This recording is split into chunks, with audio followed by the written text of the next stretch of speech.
Est-ce que vous avez connu la Wii U? Mais si, cette console avec un écran tactile comme manette pour jouer, pas très ergonomique, tout ça.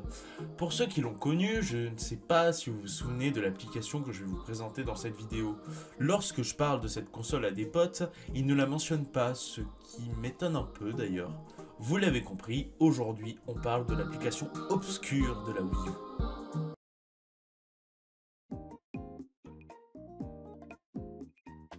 Alors déjà, faut savoir que le menu Wii U se compose en deux parties. Une première où l'on voit toutes les applications et tous les jeux, et une seconde avec beaucoup de mi se réunissant sur un logiciel et donnant leur avis dessus. Si vous avez une Wii U dans votre enfance, on est d'accord pour se dire que le menu et les logiciels, bah ça n'était pas fameux comparé aux anciens qu'on a eu style 3DS ou Wii. Alors oui, d'accord, on pouvait regarder Netflix et YouTube, je vous l'accorde, mais ça encore, tu pouvais le faire sur une télé normale. Mais sinon, à côté, il est vraiment très pauvre, hein. La moitié est seulement arrivée sur la sécurité, contrôle parental, journal, etc. Et il a un éditeur de mi qui est vraiment très plat. On pouvait aussi mettre ses jeux Wii normales sur cette console. Et heureusement, j'ai envie de dire, ça évitait de rebrancher la Wii normale. Mais il y a une application qui sortait du lot, et la première fois que je l'ai vue, je me suis dit, c'est quoi ça? Et cette application s'appelle, ou plutôt s'appelait, le Wii U Chat. Comme son nom l'indique, cette appli sert à chatter. Non, plus sérieusement, c'était un service qui permettait d'appeler sur la Wii U. Oui, oui, appeler comme un téléphone.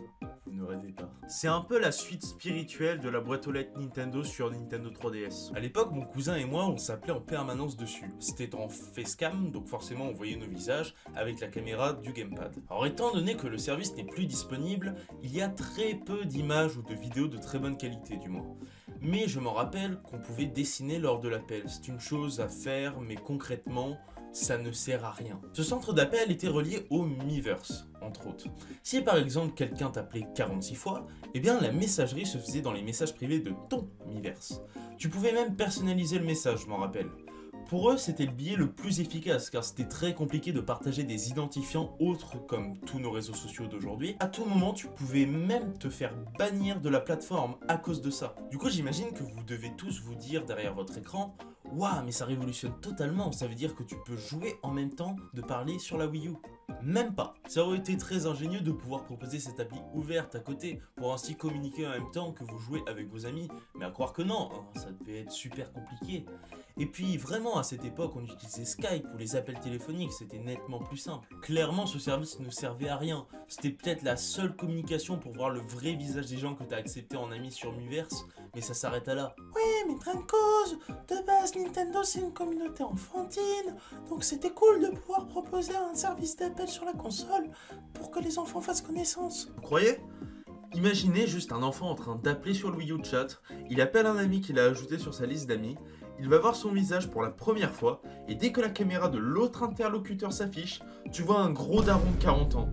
Vous ne trouvez pas ça dangereux quand même? Et évidemment, le contrôle parental n'est pas du tout respecté, ça ne serait pas drôle sinon. Mais finalement, l'application a totalement bidé, comme sa console d'ailleurs, et heureusement j'ai envie de dire, les possesseurs de Miiverse étaient en grande partie sur 3DS.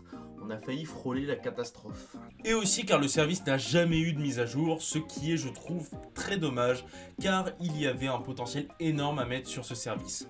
Beaucoup le considéraient plus comme un gadget qu'une réelle application. J'ai vu des vidéos qui ont essayé avec des hacks de la console de faire refonctionner le Wii U Chat, mais sur toutes les vidéos que j'ai vues, ça mettait un message d'erreur. Donc même si en faisant ça, cela ne marche pas, bah on peut rien y faire. Et est-ce que même si ça remarcherait, on l'utiliserait? Pas du tout. En fait, pendant que j'effectuais des recherches sur le Wii U Chat, j'ai trouvé quelque chose d'intéressant. Ce n'est pas la première fois que Nintendo essaie de faire ce genre de service.